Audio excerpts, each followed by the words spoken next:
Let's begin. Language is not just a subject, it's a life tool. And if you can speak clearly, confidently, and correctly, the world listens. Opportunities open up. People start taking you seriously. And that's exactly why you are here to grow. So let me first say I am proud of you guys. You have made it to day 10. That's not easy, and today's topic is something we all use but very few understand properly, that is, pronouns. So please stay till the end of this class because once you understand pronouns clearly, your sentence making and speaking fluency both will improve a lot.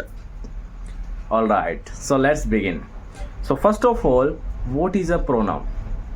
A pronoun is simply a word that replaces a noun. That means instead of repeating names again and again, we use words like he, she, it, they, and so on.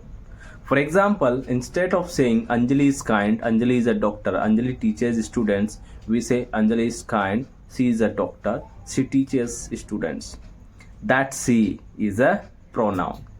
Okay, let's now understand the different types of pronoun. First one is personal pronouns. These are words we use to directly talk about people or things. Words like I, you, he, she, it, we, they. Examples: I'm learning, you are listening, he is working, she is writing, it is raining, we are practicing, they are playing. Each one of these helps us avoid repeating the name again and again. Now here is a quick task for you. In the comment section, write one sentence using any personal pronoun and I will read your examples and the best one might get featured in tomorrow's video. Now let's move on. Next is possessive pronouns. These are used to show ownership, something that belongs to someone. Words like mine, yours, his, hers, ours, theirs. For example, this bag is mine. That house is yours. This pen is hers. One thing to note, we don't use another noun after this. We say this book is mine, not mine book. Okay. Now next is reflexive pronoun. These are used when the action comes back to the same person. Words like myself, yourself, himself, herself, itself, ourselves, or themselves. For example, I hurt myself. She blamed herself. They enjoyed themselves. We prepared the food ourselves. Right? The action and the result both are on the same person or group. Alright. Next one is demonstrative pronoun. These are used to point out specific things. Words are like these, that, these, those. For example, this is my phone, or that is your bag, or we can say these are tasty mangoes, or those are his shoes. Just remember, guys, use this and these for near things and use that and those for far away things, and this and that are singular, these and those are plural. So let's go to the next one, that is interrogative pronouns.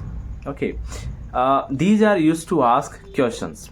Words include who, what, which, whom, whose. These are the interrogative pronouns. For example, who is knocking at the door?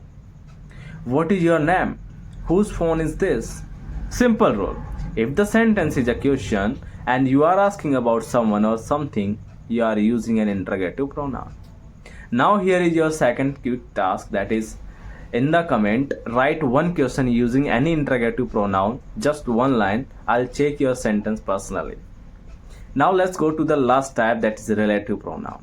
These connect two parts of a sentence and give extra information about a noun. Words are who, whom, whose, which, that. Okay.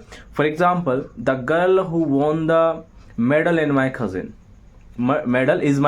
Okay. The student whose answer was perfect got the prize. These pronouns make your sentence richer, more complete. Okay, let's pause now and revise. We learned personal pronoun I, you, he, etc. Possessive pronouns mine, yours, etc. Reflexive pronouns that are myself, himself. Okay. Demonstrative pronouns like this, that, these, those. Interrogative pronouns who, what, which. Understood?